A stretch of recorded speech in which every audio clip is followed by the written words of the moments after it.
إن الحمد لله نحمده ونستعينه ونستغفره ونؤمن به ونتوكل عليه ونعوذ بالله من شرور أنفسنا ومن سيئات أعمالنا من يهده الله فلا مضل له ومن يضلل فلا هادي له وأشهد أن لا إله إلا الله وحده لا شريك له وأشهد أن محمدا عبده ورسوله أرسله بالحق بشيرا ونذيرا ليظهره على الدين كله ولو كره المشركون اللهم صل على محمد وعلى آل محمد كما صليت على إبراهيم وعلى آل إبراهيم وبارك على محمد وعلى آل محمد كما باركت على إبراهيم وعلى آل إبراهيم إنك حميد مجيد أما بعد فإن خير الكلام كلام الله وخير الحديث كتاب الله وخير الهدي هدي محمد صلى الله عليه وسلم وشر الأمور محدثاتها وكل محدثة بدعة وكل بدعة ضلالة أيها الإخوان والأخوات أوصيكم بنفسي أولا بتقوى الله أعوذ بالله من الشيطان الرجيم يا أيها الذين آمنوا اتقوا الله حق تقاته ولا تموتن إلا وأنتم مسلمون يا أيها الناس اتقوا ربكم الذي خلقكم من نفس واحدة وخلق منها زوجها وبث منهما رجالا كثيرا ونساء واتقوا الله الذي تساءلون به والأرحام إن الله كان عليكم رقيبا يا أيها الذين آمنوا اتقوا الله وقولوا قولا سديدا يصلح لكم أعمالكم ويغفر لكم ذنوبكم ومن يطع الله ورسوله فقد فاز فوزا عظيما بسم الله الرحمن الرحيم أفمن هذا الحديث تعجبون وتضحكون ولا تبكون وأنتم صامدون فاسجدوا لله واعبدوا സ്നേഹമുള്ള മുഅ്മിനുകളായ സഹോദര സഹോദരിമാരെ, അല്ലാഹു സുബ്ഹാനഹു വ തആല നമ്മെ ഓരോരുത്തരെയും അനുഗ്രഹിക്കുമാറാവട്ടെ.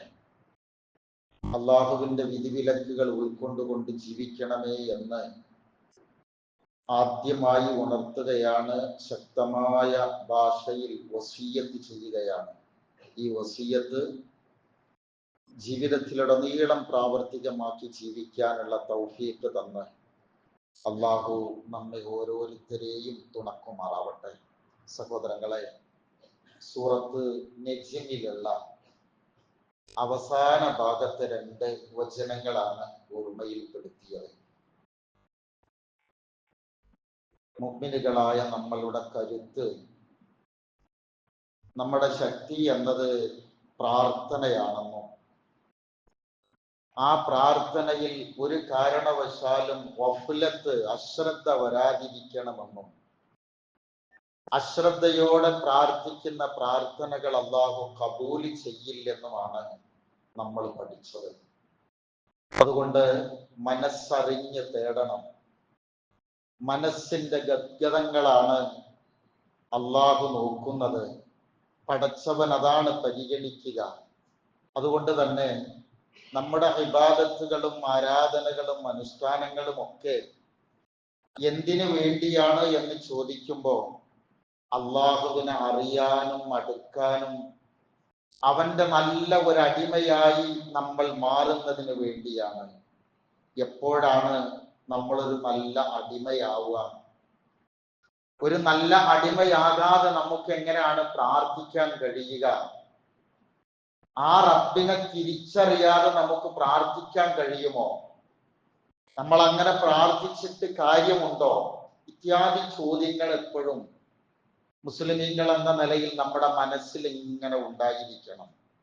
നിങ്ങൾ നോക്ക്, ഈ ലോകത്തുള്ള മനുഷ്യരില് കുറെ ആളുകള് അനുഗ്രഹീതമായ ഈ പ്രപഞ്ചത്തിനൊരു സൃഷ്ടാവുണ്ട് എന്ന് കണ്ടെത്താത്തവരാണ്. ഒരുപക്ഷെ അവരായിരിക്കും ഞങ്ങൾ ബുദ്ധിജീവികൾ എന്ന് സ്വയം സർട്ടിഫൈ ചെയ്ത് നടക്കുന്ന ആളുകൾ. അത്തരം ചില ബുദ്ധിജീവികളൊക്കെ നിങ്ങൾക്ക് കേട്ടിരിക്കും, കണ്ടിരിക്കും. അങ്ങനെ ഒരു കൂട്ടം ആളുകളുണ്ട്. ദൈവം എല്ലാറ്റിലും ഉണ്ട്, തൂണിലും തുരുമ്പിലും കല്ലിലും മരങ്ങളിലും എന്നൊക്കെ വിചാരിച്ച് നടക്കുന്ന വേറെ ഒരു വിഭാഗത്തെ കാണാം. പെരിയവനായ ഒരു ദൈവമുണ്ട്. ആ പെരിയവന്റെ അടുക്കലേക്ക് നമ്മൾക്കൊന്നും അടുക്കാൻ കഴിയില്ല. അവൻ അത്രയും വലിയവനാണ്. അവനിലേക്ക് അടുക്കാൻ മധ്യവർത്തികൾ വേണമെന്ന് മധ്യവർത്തികളെ സ്വീകരിച്ച ആളുകളെയും നമുക്ക് കാണാം. വേറൊരു ഭാഗം പരിശോധിച്ച് നോക്കിയാല് ദിവ്യത്വം കൽപ്പിച്ച് ഗുഹ്യാവയവങ്ങളെ വരെ പ്രാർത്ഥിക്കുന്ന ആളുകൾ ഉള്ള നാടാണ് നമ്മുടേത്. ഞാനിങ്ങനെയൊക്കെ ഒരു 4-5 വിഭാഗം എണ്ണിയത് എന്തിനറിയോ? ഇതിൽ നിന്നെല്ലാം വ്യത്യസ്തമായി ഈ പ്രപഞ്ചത്തിന് അനുഗ്രഹീതനും അന്യോന്യനുമായ ഒരു സൃഷ്ടാവുണ്ട്. അവന് തുല്യനായി ഈ പ്രകൃതിയിലോ പ്രപഞ്ചത്തിലോ മറ്റാരുമില്ല. അവനാണ് സർവജ്ഞൻ, അവനാണ് സർവശക്തൻ, അവൻ മാത്രമാണ് ആരാധ്യൻ. അവന്റെ ആരാധനയിൽ മറ്റാർക്കും പങ്കുകാരില്ലെന്ന് മനസ്സിലാക്കാൻ ഈ ലോകത്ത് സൗഭാഗ്യം കിട്ടിയവരാണ് അൽഹംദുലില്ലാഹ് ഞാനും നിങ്ങളും. അതാണ് മുസ്ലിമീങ്ങള്. എല്ലാവരും ഇല്ലെങ്കിലും ഭൂരിപക്ഷം ആളുകള്. അങ്ങനെയാവണം ഒരു മുസ്ലിം. അങ്ങനെ നമ്മൾ ആലോചിച്ച് നോക്കിയാല് നമ്മൾ ഈ ജീവിതത്തിന്റെ എല്ലാ രംഗത്തും ആ അള്ളാഹുവിനെ പറഞ്ഞു നടക്കുന്നുണ്ടല്ലോ. അള്ളാഹനെ പറയാത്ത അല്ലെ ഒരനക്കവും അടക്കവും നമുക്കില്ല. ഉറങ്ങണമെങ്കിൽ അള്ളാഹുവിന്റെ നാമം വേണം. ഉണരുമ്പോൾ ആ നാമമുണ്ട് അല്ലെ. എല്ലാ ഭാഗവും ഞാൻ അതൊക്കെ ഇങ്ങനെ പറഞ്ഞിങ്ങനെ സമയം കളയല്ല. എല്ലാ രംഗത്തും നമ്മുടെ ശ്വാസോച്ഛ്വാസത്തിൽ വരെ ആ റബ്ബുണ്ട് എങ്കിൽ അതൊരു പറച്ചിൽ മാത്രമാണോ? അല്ലാ എന്നൊരു പറച്ചിൽ മാത്രമാണോ? ഞാൻ ഒന്ന് അനങ്ങിങ്ങൾ ഇരിക്കണം. ഞാൻ കഴിഞ്ഞൊരു ഖുതുബയിൽ സൂചിപ്പിച്ചിരുന്നു, 2699 പ്രാവശ്യം അല്ലാ എന്ന വാക്ക് ഖുർആനിലുണ്ട്. എന്തിനാണ് ആ വാക്കുകൾ അത്രമാത്രം ആവർത്തിച്ചത്? അള്ളാഹുവിനെ നമ്മൾക്ക് മനസ്സിലായിട്ടുണ്ടോ? അവന്റെ മഹത്വം അറിയാതെ ഉൾക്കൊള്ളാതെ അള്ളാഹുവിനെ ആരാധിക്കേണ്ടി വരുന്ന ഒരു ജനതയായി നമ്മൾ മാറരുത്. അറിഞ്ഞു പറയണം അല്ലാ എന്നുള്ളത്. എന്തിനറിയോ അങ്ങനെ അറിഞ്ഞു പറയണമെന്ന് പറയണത്? അത് അറിയുമ്പോൾ കിട്ടുന്നൊരു വലിയ വലിയ സന്തോഷമുണ്ട്, ഒരു ആനന്ദമുണ്ട്. ചില നേരത്തൊക്കെ അള്ളാഹ് ഇങ്ങനെ പറഞ്ഞിരുന്ന വാക്കുകളുണ്ട്. ഹുവല്ലാഹുല്ലദീ ലാ ഇലാഹ ഇല്ലാഹു ഹുവർ റഹ്മാനുർ റഹീം ഹുവല്ലാഹുല്ലദീ ലാ ഇലാഹ ഇല്ലാഹു അൽ മലികുൽ ഖുദ്ദൂസുസ് സലാമുൽ മുഅ്മിനുൽ മുഹൈമിനുൽ ജബ്ബാറുൽ മുതകബ്ബിർ സുബ്ഹാനല്ലാഹി അമ്മാ യുശ്രികൂൻ യുസബ്ബിഹു ലഹു മാ ഫിസ് സമാവാതി വൽ അർദ് വഹുവൽ അസീസുൽ ഹകീം. ഇതിന്റെ അർത്ഥം ഞാൻ പറയണ്ടല്ലോ. അർത്ഥം പറയാതെ തന്നെ അതിലൊരു സൗന്ദര്യമുണ്ട്. അത് നമ്മൾ അറിയാതെ അറിയും. നമ്മുടെ മനസ്സിലേക്ക് ഇങ്ങനെ വരും. അല്ലാഹ് ആരാണെന്ന് എങ്ങനെ പറയാ? അതങ്ങനെ മനസ്സിലാക്കിയാൽ ഹുവല്ലാ എന്നല്ല നമ്മൾ പറയാ, അവനല്ലാ എന്നല്ല, അൻതല്ലാ, റബ്ബേ നീയാണല്ലാ. ഈ ലോകത്ത് ഒരുപാട് അറിവുകളുണ്ട്. ആ അറിവുകളിൽ പലതൊന്നും നമുക്ക് അറിയില്ല. എല്ലാവർക്കും എല്ലാതും അറിയുമെന്ന് ചോദിച്ചാൽ എല്ലാവർക്കും എല്ലാതും അറിയില്ലല്ലോ. എല്ലാവർക്കും എല്ലാതും അറിഞ്ഞോളുന്നുണ്ടോ? അങ്ങനെ ഇല്ലല്ലോ അല്ലെ. നമ്മൾക്കൊക്കെ ഇപ്പൊ പലതും അറിഞ്ഞില്ല എന്നുണ്ടെങ്കിൽ എന്തെങ്കിലും കുഴപ്പമുണ്ടോ? ഒരു കുഴപ്പമില്ല. എനിക്കറിയണത് നിങ്ങൾക്ക് അറിഞ്ഞില്ലെങ്കിൽ കുഴപ്പമുണ്ടല്ല, തിരിച്ചു അങ്ങനെ തന്നെ അല്ലേ. പക്ഷേ എല്ലാരും എല്ലാതും പഠിച്ചുകൊള്ളണമെന്നില്ലെങ്കിൽ നമ്മളെല്ലാവരും ഒരുപോലെ അറിയേണ്ടതാണ് നമ്മുടെ സൃഷ്ടാവ്. ഇത് എത്ര പറഞ്ഞാലും അധികാവൂല. ഇതെത്ര പറഞ്ഞാലും അധികാവൂല. എന്താണ് കാരണം? അത് അതിന്റെ ഒരു അനുഭൂതി നമുക്ക് കിട്ടിയില്ലെങ്കിൽ കിട്ടാത്ത രംഗമാണ് നമ്മളിപ്പോ അനുഭവിക്കുന്നത് എന്നർത്ഥം. ഞാൻ പറഞ്ഞുതരാം. നിങ്ങള് ഒന്നിന്റെ കൂടുതൽ മിനിറ്റ് വരണം. നമ്മളെ കുറിച്ച് നമ്മൾ ഇങ്ങനെ ആലോചിച്ച് നോക്കിയാൽ എപ്പോഴും നമ്മൾ ചിന്തിക്കേണ്ട കാര്യം കേട്ടോ. വളരെ ലളിതമായ അള്ളാഹുവിന്റെയും റസൂലിന്റെയും കൽപ്പനകൾ പോലും ജീവിതത്തിൽ കൊണ്ടു നടക്കാൻ പലപ്പോഴും നമുക്ക് കഴിയാറില്ല. മനസ്സ് ഈമാനികമായി പല ഭാഗങ്ങളിലും ദുർബലമായി പോകുന്നുണ്ട് എന്നത് ഒരു യാഥാർത്ഥ്യമാണ്, അല്ലേ? പലരും പറയാറുണ്ട്, എനിക്കെന്റെ മനസ്സിനെ, ഞാൻ തന്നെ പറയാറുണ്ട് പലപ്പോഴും കേട്ടോ, എനിക്കെന്റെ മനസ്സിനെ പലപ്പോഴും പിടിച്ചാൽ കിട്ടുന്നില്ല. ഞാൻ എന്തൊക്കെയോ ആയി പോവാണ്. അതുകൊണ്ട് എനിക്ക് എന്താണോ തോന്നുന്നത് അത് ഞാൻ അങ്ങോട്ട് ചെയ്തു പോകുന്നു. കുറവ് എവിടെ? എങ്ങനെയാണത് പരിഹരിക്കുക? പലരും പറയുന്ന വാക്കെന്തറിയോ? നമ്മളൊക്കെ ഇങ്ങനെ പോകും. അടുത്ത തലമുറയെ കുറിച്ച് ആലോചിക്കുമ്പോ ബേജാറാണ്, അല്ലെ? അസ്വസ്ഥതയാണ്. ഒരു ബേജാറും വേണ്ട. ബേജാറ് എന്ന് പറയുന്നത് എന്തിന്റെ കുറവ് വരുമ്പോഴാണെന്നാണ്. നമ്മൾ ആലോചിച്ച് നോക്കണം. ബേജാറ് വരുന്ന എന്തുകൊണ്ടറിയോ? നമ്മുടെ ആളുകൾ എവിടെ വരെ എത്തി എന്ന് അവർക്ക് തന്നെ അറിഞ്ഞുകൂടാ. പൂർണ്ണമായ നിരീശ്വരവാദികളായ മുസ്ലിം കുടുംബങ്ങളുണ്ട്. ഞാൻ പറയുന്ന വാക്കുകൾ ശ്രദ്ധിക്കണം. പൂർണ്ണമായ നിരീശ്വരവാദികളായ മുസ്ലിം കുടുംബങ്ങളുണ്ട്. ഭാഗികമായി തർക്കിച്ചുകൊണ്ടിരിക്കുന്ന ആളുകളുണ്ട്. ഇതൊന്നും ഇക്കാലത്തിന് പറ്റിയതല്ല.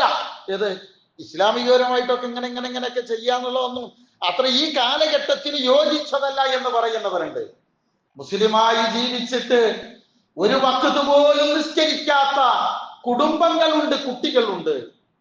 പല ഹറാമുകളും അതില്ലാതെ എങ്ങനെ എന്ന് പറയുന്നവരുണ്ട്. കള്ള് കുടിക്കരുതെന്നറിയാം, പക്ഷെ കള്ള് കുടിക്കാതിരിക്കാൻ അവർക്ക് പറ്റാതായിട്ടുണ്ട്, അല്ലെ?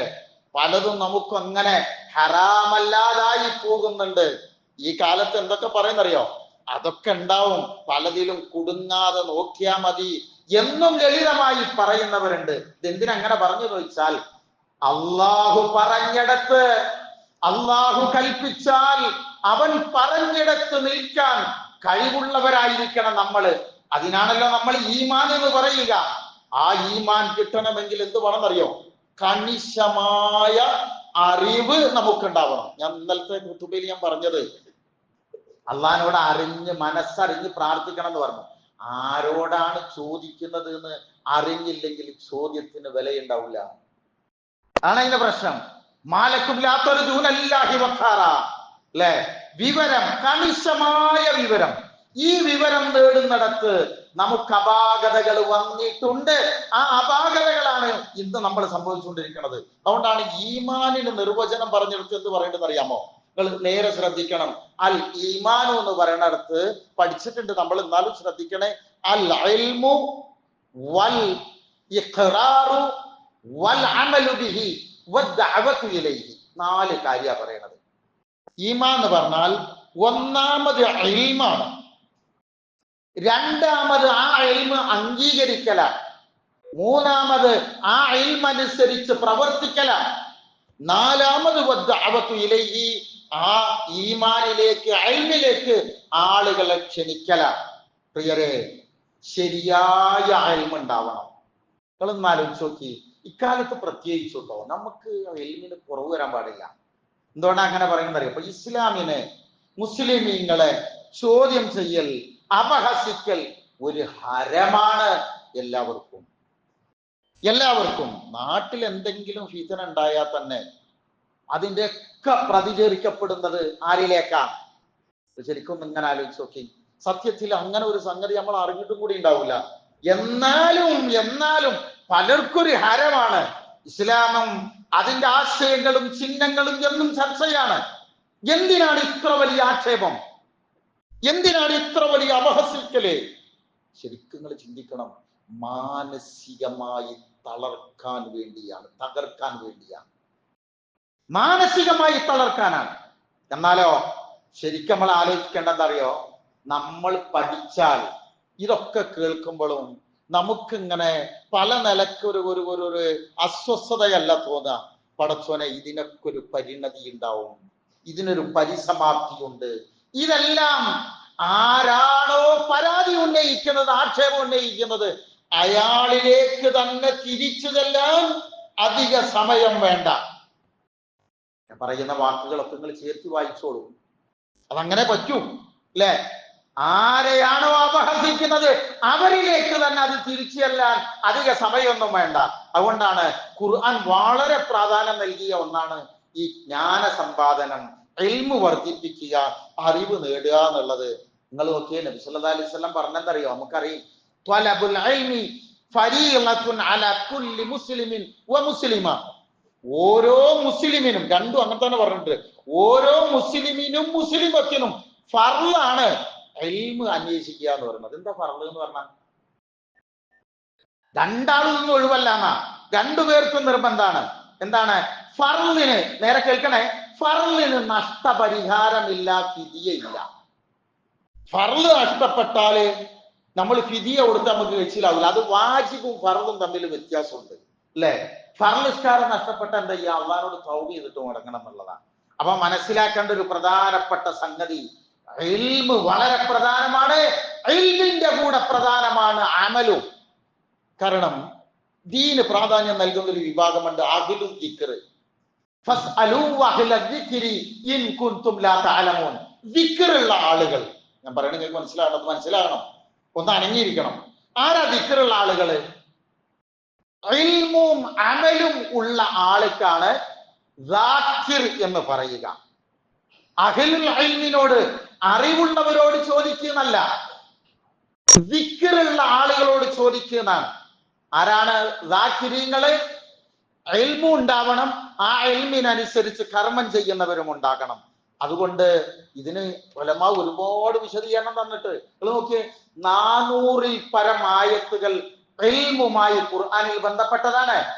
അതില് നിങ്ങള് ഉപകരണങ്ങൾ, ഖുർആൻ ഇങ്ങനെ ഓരോ ഉപകരണങ്ങൾ പറയുന്നുണ്ട്. അതിൽ സൈഫ് എന്ന ഒരു വാക്ക് ഖുർആനിൽ ഇല്ല. എന്താ സൈഫ് എന്ന് പറഞ്ഞാൽ? വാള് എന്നാണ്. വാള് എന്ന് പറഞ്ഞ ഒരു വാക്ക് ഖുർആനിലില്ല. പക്ഷെ ഖുർആൻ തുടങ്ങുന്ന ആദ്യത്തെ 5 വചനം ഉണ്ടല്ലോ, അതിലൊരു ഉപകരണം പറഞ്ഞിട്ടുണ്ട്, അത് കലം എന്നാണ് അല്ലെ? വഅല്ലമ ബിൽ ഖലം എന്നാണ്. അള്ളാഹു നമ്മളോട് എനിക്ക് കാശ് വേണ്ട, സമ്പത്ത് വർദ്ധിപ്പിക്കുക എന്ന് പറഞ്ഞിട്ട് പ്രാർത്ഥിക്കാൻ ഖുർആനിൽ ഒരു വാക്ക് പോലും പറഞ്ഞിട്ടില്ല. നിങ്ങളുടെ സൗകര്യം ഉണ്ടെങ്കിൽ നിങ്ങൾ തേടിക്കോളി, സാഹചര്യങ്ങൾക്ക് അനുസരിച്ചെന്നേ പറഞ്ഞിട്ടുള്ളൂ. പക്ഷെ പ്രാർത്ഥിക്കണം കേട്ടോ എന്ന് പറഞ്ഞത് ഏതറിയോ? വഖുർ റബ്ബി സിദ്നി ഇൽമാ. മൂസാ നബിയോട് ഈ വാക്ക് പറഞ്ഞിട്ടുണ്ട്. മൂസാ നബി അലൈഹിസ്സലാമയുടെ കഥ പറയുന്നതിനിടക്ക് നിർത്തിയിട്ട് ഹബീബായ റസൂലിനോട് പറയുന്നത് പോലെ അല്ല പറയാ, വഖുർ റബ്ബി, പ്രാർത്ഥിക്കണം കേട്ടോ ഇങ്ങനെ, റബ്ബി സിദ്നി ഇൽമാ എന്ന് പറഞ്ഞിട്ടുണ്ട്. അതുകൊണ്ട് ഇൽമില്ല എന്നത് ഒരു പ്രാവശ്യമേ നമുക്ക് അജ്ഞതയ്ക്ക് ന്യായമാവും. രണ്ടാമത് ന്യായമല്ല, അത് നമ്മൾ കൃത്യമായി പഠിക്കണം എന്നുള്ളതാ. ഇൽമ് തേടാൻ എത്ര സമയം നിങ്ങൾ ചെലവഴിച്ചോ അത് ദൂർത്തല്ല. എത്രയും സമയം ചെലവഴിക്കാം. ഇന്ന പ്രായത്തിലെ പഠിക്കാവൂ എന്നില്ല, എപ്പോഴും പഠിക്കാം. ആരിൽ നിന്നും ഇൽമ് സ്വീകരിക്കാം. എന്ത് വേണമെന്നറിയോ? ഇൽമു കൊണ്ട് ആരാവണം? ദാക്കിറുകളാണ്. അതെന്താ അങ്ങനെ പറഞ്ഞാൽ? അള്ളാഹ് ഇന്നവനാണ് എന്ന് നമ്മൾ പഠിച്ചാൽ പിന്നെ അവിടെ നിൽക്കണം, പിന്നെ അപ്പുറത്തേക്കില്ല. അതുകൊണ്ടാണ് ഫഅലം ഞങ്ങൾക്ക് പറഞ്ഞു തന്നിട്ടുണ്ട്, അന്നഹു ലാ ഇലാഹ ഇല്ലല്ലാഹ്. ഖുർആനില് ആകെ 2 പ്രാവശ്യം ലാ ഇലാഹ ഇല്ലല്ലാഹ് എന്നുള്ള വാക്ക് ഉപയോഗിച്ചിട്ടുള്ളൂ. ആ 2 വാക്ക് 2 രംഗത്തും അള്ളാഹ് ഉപയോഗിച്ചത് അറിയാം. അതിന്റെ മുമ്പിൽ ഫഅലം, നീ ഇൽമ് നേടണം എന്നാണ്. ഇനി ഒന്നുകൂടി നിങ്ങൾ ആലോചിച്ച് നോക്കുക. അബൂജഹല് കേട്ടില്ലേ നിങ്ങള്? അബൂജഹലിന് അറബിയില് വാക്ക്, അയാളെ പേര് വേറെ, അബുൽ ഹക്കം എന്നാണ് ഒരു പേരുണ്ട്. ഒരുപാട് പേരുണ്ട് അയാൾക്ക്, അംർ ബിൻ ഹിഷാം. ഈ ഞാനത് എന്തിനാ നിങ്ങൾക്ക് പറഞ്ഞതെന്ന് വെച്ചാൽ, അബുൽ ഹക്കം എന്ന് പറഞ്ഞാൽ ജ്ഞാന പിതാവ് എന്നാണ് അർത്ഥം. ഭയങ്കര അറിവാ. പിന്നെ അയാൾ ജാഹിലി എന്നുള്ള പേര് വന്നത് എന്താ വെച്ചാല്, അറിയേണ്ടത് അറിഞ്ഞില്ല എന്നത് കൊണ്ടാണ് അബൂജാഹിലാകണത്. അയാൾ ശരി ജ്ഞാന പിതാവ് എന്നുള്ള നിലക്കാണ് അറിയുക. അതുകൊണ്ട് സഹോദരങ്ങളെ, നമ്മളെ സംബന്ധിച്ച് ഞാൻ എന്തിനു പറഞ്ഞു തന്നു വെച്ചാൽ, അത്ര ആലിമായ ഒരാള് നേടേണ്ടത് നേടിയില്ല. നേടേണ്ടത് നേടിയില്ലെങ്കിൽ അപകടം കൂടും. അതുകൊണ്ട് നമുക്ക് ഇൽമ് കൂടുന്തോറും അമല് കൂടണം, അമല് കൂടുന്തോറും ഇൽമും കൂടും. അങ്ങനെയാണല്ലോ. നമുക്കറിവുള്ള ഒരു പണി നമ്മൾ എടുക്കും തോറും എന്താവും, അതിൽ തെച്ചിരുപതിയുടെ എക്സ്പീരിയൻസ് കൂടും. അപ്പോ നിസ്കരിക്ക എന്ന് പറയുന്നത് നന്നായി അറിയണം. നിസ്കാരം കൂടുന്തോറും എന്ത് കൂടണം, അള്ളാഹുവിനെ സംബന്ധിച്ചുള്ള അറിവും കൂടണം. ഇത് രണ്ടും ഇങ്ങനെ കൂടിക്കൂടി വരണം. മാത്രമല്ല, വളരെ വേഗത്തിൽ ഒന്ന് രണ്ട് കാര്യങ്ങൾ സൂചിപ്പിക്കാനുണ്ട്. ബോധപൂർവമാണ് ഈ വാക്ക് പറയണത്. ഇൽമിനെ ഹുദയുടെ വെളിച്ചത്തിലൂടെ നമ്മൾ നടത്തും വേണം. ഇൽമിന്റെ കൂടെ ഹുദ വേണം. നീട്ടി പറയല്ല.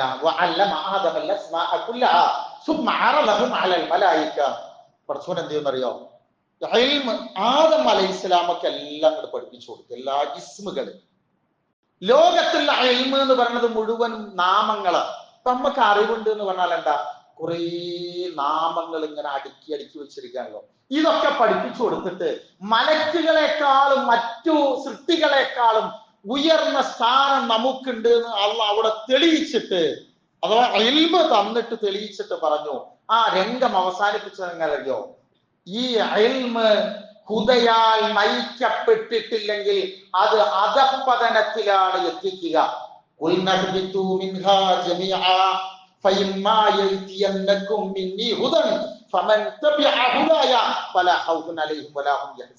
നിങ്ങൾ നോക്ക്, എല്ലാ ഇൽമും നോക്കണേ, എല്ലാ സയൻസും സാങ്കേതിക വിദ്യയും ഹുദയാൽ നയിക്കപ്പെടണം. ഇല്ലെങ്കിൽ ഭീതിയുടെ, ദുഃഖത്തിന്റെ, ഭയപ്പാടിന്റെ അന്തരീക്ഷം വിജ്ഞാനീയങ്ങളുടെ ലോകത്തുണ്ടാവും. അല്ലെ? നമ്മളിലും എന്ത് വേണം, നമ്മൾ ഉപകാരപ്രദമായ രീതിയിൽ നമ്മുടെ അറിവ് പോകണമെങ്കിൽ നമ്മുടെ ഇൽമിന്റെ കൂടെ ഹുദ വേണം. ഹുദ വേണം, സന്മാർഗം വേണം. നമ്മുടെ കുട്ടികളുടെ ഇൽമ് ഉപകാരപ്പെടണമെങ്കിൽ ആ ഇൽമിന്റെ കൂടെ ഹുദ കൊടുക്കണം. ഈ ആയത്തിന്റെ ചുവട്ടില് ലോകത്ത് നടക്കുന്ന സംഘർഷങ്ങൾ, ഭീതിജനകമായ അവസ്ഥകൾ, യുദ്ധങ്ങളുടെ ചരിത്രങ്ങൾ ഈ ആയത്തിന്റെ വ്യാഖ്യാനമായി നിങ്ങളൊന്ന് പരിശോധിച്ചു നോക്ക്. നെറ്റി പറയാൻ സമയമല്ല. ഹിരോഷിമയില്, നാഗസാക്കിയില്, വിയറ്റ്നാമിലൊക്കെ നടന്നിട്ടുള്ള 75,000-ത്തിലധികം ടൺ ബോംബുകൾ വർഷിച്ച് തീഗോളങ്ങളായി മനുഷ്യരെങ്ങനെ നക്കി തുടച്ചിട്ട് ഇങ്ങനെ കളഞ്ഞല്ലോ.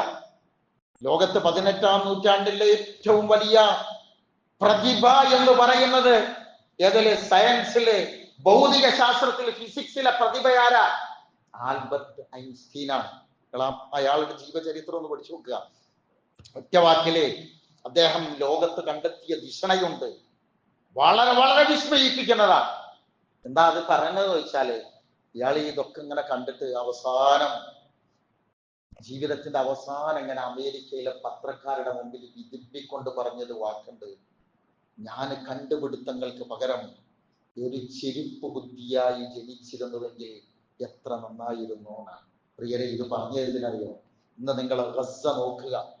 15 കൊല്ലക്കാലം 100 കണക്കിന് വാഹനങ്ങൾ വെച്ച് മാലിന്യങ്ങൾ നീക്കാൻ ശ്രമിച്ചാലും അത് ശുദ്ധമാവൂല, വൃത്തിയാവൂല. അത്രയും തകർന്നു ഓരോ നാട്. ഇപ്പൊ റഷ്യന്റെ നേതൃത്വത്തിലുള്ള വേറെ യുദ്ധങ്ങളൊക്കെ നിങ്ങൾ നോക്കുക. നമ്മളത് പറയാനല്ല, ഈ ആയത്തിന്റെ ചുവട്ടിൽ നിന്ന് വായിക്കണം. ഇൽമുണ്ട്, ഹുദയാൽ നയിക്കപ്പെട്ടിട്ടില്ലെങ്കിൽ ലോകത്തുണ്ടാകുന്ന അപകടങ്ങൾ. ഇന്ന് അറിവുള്ളവരെ കൊണ്ടാണ് ലോകം പേടിക്കുന്നത്. പണ്ടൊക്കെ നമ്മുടെയൊക്കെ ഗ്രാമത്തില് ഏതെങ്കിലും ഒരൊറ്റ പഠിച്ചും 10ാം ക്ലാസ് ജയിച്ച ഒരാളെ ഉണ്ടാവുള്ളൂ, ഡിഗ്രി പഠിച്ച ഒരാളെ ഉണ്ടാവുള്ളൂ. അയാൾ ആ നാടിന്റെ ആശ്രയമാണ്. എന്ത് സംശയം അയാളെ എടുത്തിട്ടാ പോവുക. ഇന്ന് നല്ലോം പഠിച്ചവനാണെന്ന് പറഞ്ഞാൽ ആൾക്കാർക്ക് പേടിയാ, എന്ത് ഫിത്തനയാണ് ഉണ്ടാകാൻ പോവുക എന്നുള്ളതാണ്. ഞാൻ പറഞ്ഞത് എന്തിനാണെന്നറിയാമോ? ഇൽമിന്റെ കൂടെ ഹുദ കൂടി ഉണ്ടെങ്കിൽ ഫലാ ഖൗഫുൻ അലൈഹിം വലാ ഹും യഹ്സനൂൻ. അതുകൊണ്ട് പ്രിയരെ, അള്ളാഹുവിനെ അറിയാനുള്ള വഴി എന്താണ്? അതിനുള്ള വഴി എന്ന് പറയുന്നത് ഖുർആൻ മനസ്സിലാക്കലാണ്. ആ ഖുർആൻ മനസ്സിലാക്കുന്നത് നമ്മുടെ ഈമാനിന്റെ റൂഹ് ഉണ്ടാവുന്നതിന് വേണ്ടിയാണ്. ഞങ്ങൾക്ക് ഒരു കഥ പറഞ്ഞുതരാം വേഗത്തില്. ഖുറൈശികൾക്ക് നബിനെ എതിർക്കാൻ കഴിയുന്നില്ല.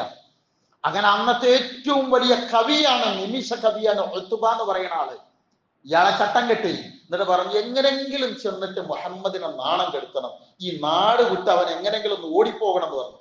അങ്ങനെ ഓടിപ്പിക്കാൻ വേണ്ടിയിട്ട് ഉത്ബ നബിയുടെ അടുക്കൽ വന്നു. എന്നിട്ട് ചോദിച്ച് വളരെ ദേഷ്യത്തിൽ, നിങ്ങൾക്ക് ഈ സംഭവം അറിയാം, വളരെ വെറുപ്പോട് കൂടി കാർക്കിച്ചു തുപ്പി നബിയോട് ചോദിക്കുന്ന ഒരു ചോദ്യമുണ്ട്. നീ ഞങ്ങളുടെ നാട് തകർത്തവനാണ്, ബന്ധങ്ങളെ ശിഥിലമാക്കിയവനാണ്, ഇങ്ങനൊക്കെ ഉണ്ട് ആക്രോശിച്ചിട്ട് നിങ്ങളുടെ ഉപ്പയാണോ നല്ലവൻ, വല്യപ്പേ നല്ലവൻ എന്നൊക്കെ ചോദിക്കുന്നുണ്ട്. നബി ഒന്നും ഉണ്ടില്ല, ചിരിച്ചുകൊണ്ട് ഇങ്ങനെ നിന്നു. എന്നിട്ട് പറഞ്ഞു, അവസാനം എന്റെ കഴിഞ്ഞോന്ന് ചോദിച്ചു. എന്താ എനിക്ക് പറയാൻ? നബി സല്ലല്ലാഹു അലൈഹി വസല്ലം സൂറത്ത് ഫുസ്സിലത്താണ് അവിടെ ഓടുന്നത്. അതിൽ ഹമീം, നിങ്ങൾ ഇന്നെ എടുത്ത് ഒന്നുകൂടി വായിക്കണ്ട. സൂറത്ത് ഫുസ്സിലത്ത് 1-ാമത്തെ ആയത്ത് മുതൽ 13-ാമത്തെ ആയത്ത് വരെ ഇങ്ങനെ വായിക്കാം. വായിച്ചപ്പോ 13-ാമത്തെ ആയത്ത് എന്താ അറിയോ?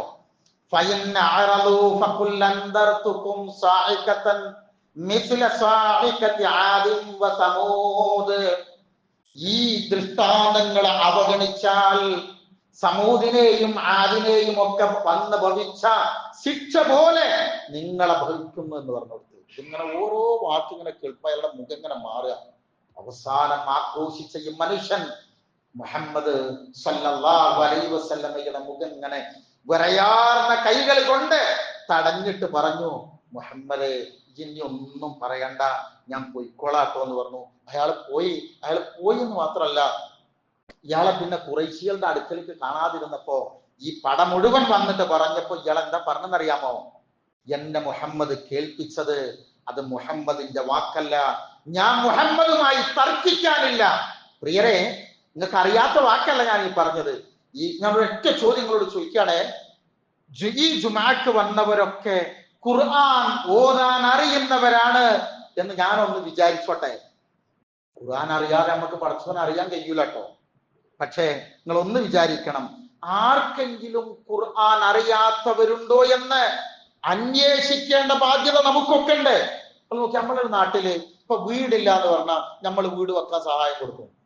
മരുന്ന് വേണമെന്ന് പറഞ്ഞിട്ടുണ്ടെങ്കിൽ അതിന് റിലീഫ് വർക്കുകൾ നമ്മൾ നടത്തും, അല്ലെ? വിദ്യാഭ്യാസപരമായി ഒരാളെ സഹായിക്കണം, അയാൾക്ക് എന്തെങ്കിലും ചെലവുണ്ടെന്ന് വെച്ചാൽ നമ്മൾ അതും കൊടുക്കാറുണ്ട്.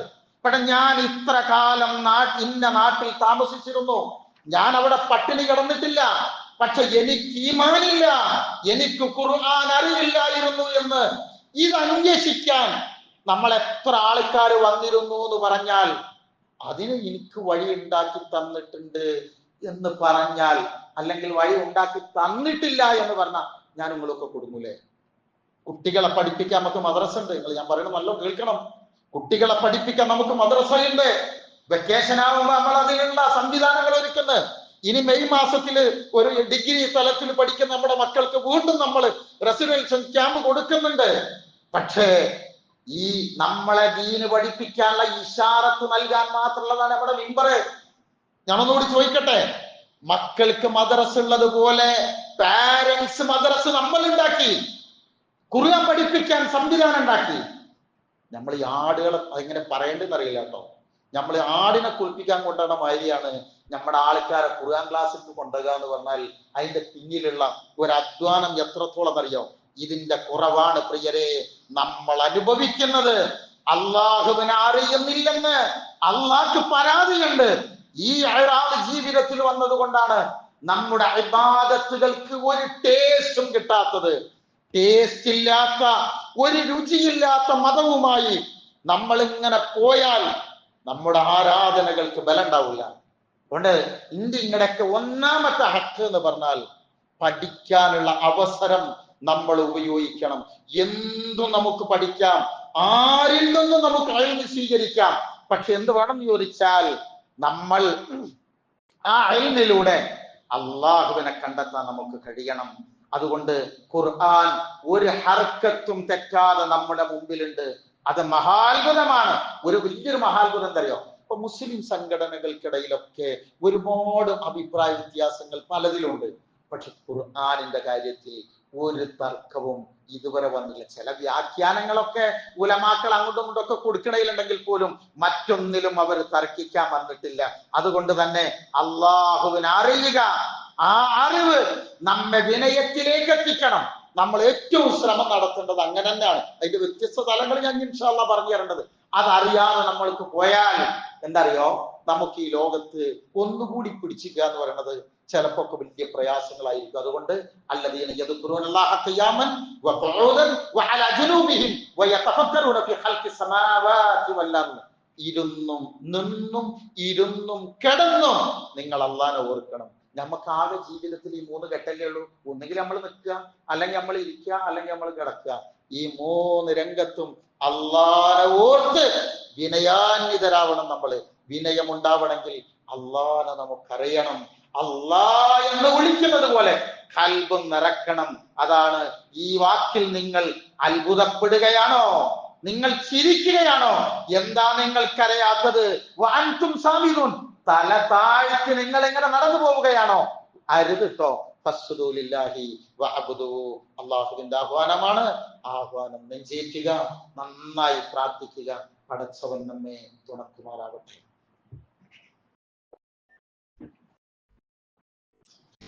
ബിസ്മില്ലാഹി വൽഹംദുലില്ലാഹ് വസല്ലല്ലാഹു അലാ നബിയിനാ വഹബീബിനാ മുഹമ്മദിൻ വഅലാ ആലിഹി വസഹ്ബിഹി അജ്മഈൻ. അമ്മാ ബഅദ്. യാ അയ്യുഹല്ലദീന ആമനു തഖുല്ലാഹ ഹഖ്ക തുഖാതിഹി വലാ തമൂതുന്ന ഇല്ലാ വഅൻതും മുസ്ലിമൂൻ. സ്നേഹമുള്ളവരെ, അല്ലാഹുവിന്റെ വിധിവിലക്കുകൾ ഉൾക്കൊണ്ടുകൊണ്ട് ജീവിക്കണമേ എന്ന് ഒരിക്കൽ കൂടെ ഉണർത്തുകയാണ്. ശക്തമായ ഭാഷയിൽ തന്നെ വസിയ്യത്ത് ചെയ്യുകയാണ്. അല്ലാഹു നമുക്കെല്ലാം തൗഫീഖ് നൽകുമാറാവട്ടെ. ഞാൻ പറഞ്ഞു വന്നത്, അല്ലാഹു തന്ന ദൃഷ്ടാന്തങ്ങളിലൂടെ അല്ലാഹുവിനെ നമുക്ക് കണ്ടെത്താൻ കഴിയണം. എങ്കിലേ ആ വിശ്വാസത്തിന് പൂർണ്ണമായ ആരോഗ്യമുണ്ടാവുക. അല്ലാഹുവാണ് നമ്മളെ പടച്ചത്. നമ്മെ സൃഷ്ടിച്ച പടച്ചവൻ കരുത്ത് കുറഞ്ഞവനല്ല. ആ അല്ലാഹുവിൽ നമ്മൾ എല്ലാം ഏൽപ്പിക്കുക, അവന്റെ കൽപ്പനകളെ നമ്മൾ പിന്തുടരുക. പ്രിയപ്പെട്ടവരെ, നമ്മുടെ രാജ്യവും രാജ്യത്തുള്ളവരും എല്ലാം നടുങ്ങിയ ഒരു സംഭവമാണല്ലോ കശ്മീരിലെ ഇക്കഴിഞ്ഞ ദിവസം നടന്ന അക്രമ പരമ്പര. ആ ഒരു ചെറിയ സംഭവം, ആ ആക്രമണത്തിൽ മരിച്ചത് ഇന്ത്യക്കാരാണ്, നമ്മുടെ സഹോദരങ്ങളാണ്, മനുഷ്യരാണ്. അതുകൊണ്ട് തന്നെ അവരുടെ ജാതിയോ അവരുടെ മതമോ അവരുടെ നാടോ മറ്റൊന്നും അത് പ്രശ്നമല്ല. അതാണ് നമ്മുടെ സഹോദരങ്ങൾ എന്ന് ഞാൻ പറയാൻ കാരണം. മനുഷ്യരാണ്. മനുഷ്യരെ കൊല്ലുക എന്ന് പറയുന്നത് ലോകത്തെ ഏറ്റവും ഹീനമായ പ്രവർത്തനമാണ്, ഏറ്റവും വലിയ കുറ്റമാണ്. ഈ ചെയ്തികളെ അതുകൊണ്ട് നമ്മളെല്ലാവരും ഈ പവിത്രമായ സ്ഥലത്ത് നിന്ന് തന്നെ നമ്മൾ അപലപിക്കണം. കാരണം മരണപ്പെട്ട നമ്മുടെ സഹോദരങ്ങളുടെ കുടുംബത്തില്, ആ കുടുംബത്തിന്റെ ദുഃഖത്തില് നമ്മൾ ഓരോരുത്തരും പങ്കുചേരുകയാണ്. ഭരണകൂടത്തോട് നമുക്ക് പറയാനുള്ളത്, കുറ്റവാളികൾ ആരായിരുന്നാലും ശരി അവരെ വളരെ വേഗത്തിൽ പിടികൂടുകയും മാതൃകാപരമായി അവരെ ശിക്ഷിക്കുകയും ചെയ്യണം. ഈ സന്ദർഭത്തിലെ രാജ്യത്തിന്റെ അഖണ്ഡതയും പൗരന്മാരുടെ ഐക്യവും നിലനിർത്തുന്നതിനുള്ള പിന്തുണ രാജ്യത്തെ പൗരന്മാരെന്ന നിലയിൽ നമ്മളെ ഓരോരുത്തരുടെയും ഭാഗത്തു നിന്നുണ്ടാവണം. ഖുർആനിന്റെ മഹത്തായ വാക്യമുണ്ട്, മൻ ഖതല നഫ്സൻ ബിഗൈരി നഫ്സിൻ ഔ ഫസാദിൻ ഫിൽ അർദി കഅന്നമാ ഖതല അന്നാസ ജമീഅ. ന്യായമല്ലാതെ, കാരണം കൂടാതെ, ആ കാരണവും ന്യായവും നടപ്പാക്കേണ്ടത് വ്യക്തികളല്ല, അത് ഭരണകൂടമാണ്.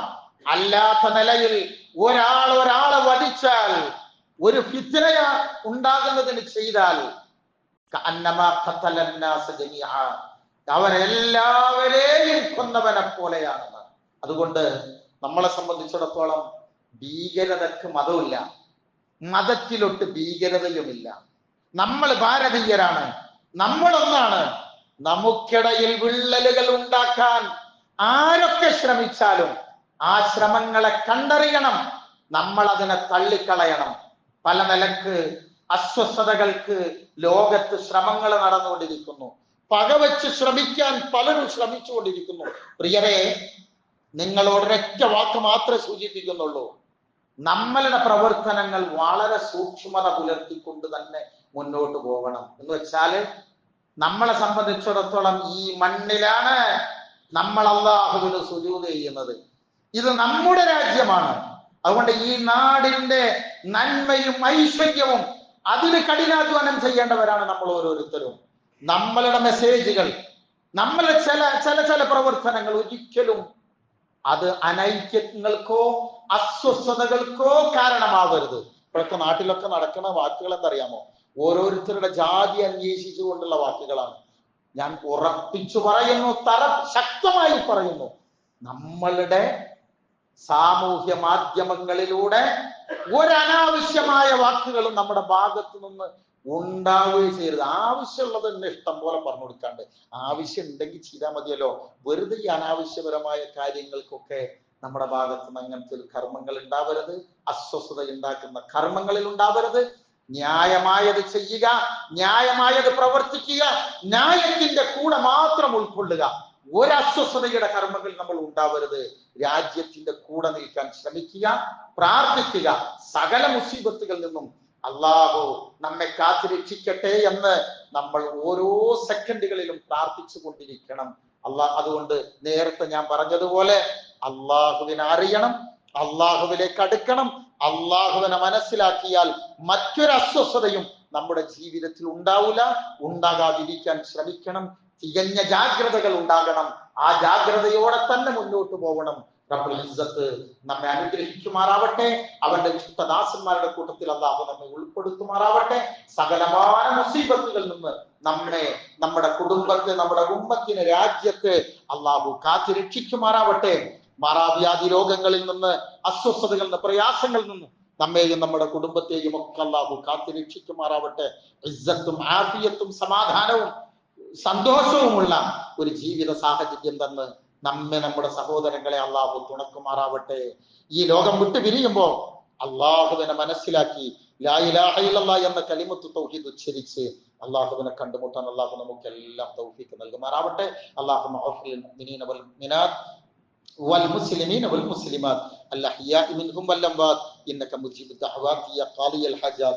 ربنا اغفر لنا ولإخواننا الذين سبقونا بالإيمان ولا تجعل في قلوبنا غلا للذين آمنوا ربنا إنك رؤوف رحيم. ربنا هب لنا من أزواجنا وذرياتنا قرة أعين واجعلنا للمتقين إماما.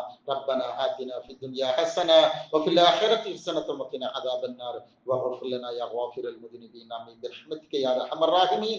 اللهم صل وسلم وبارك على نبينا محمد والحمد لله رب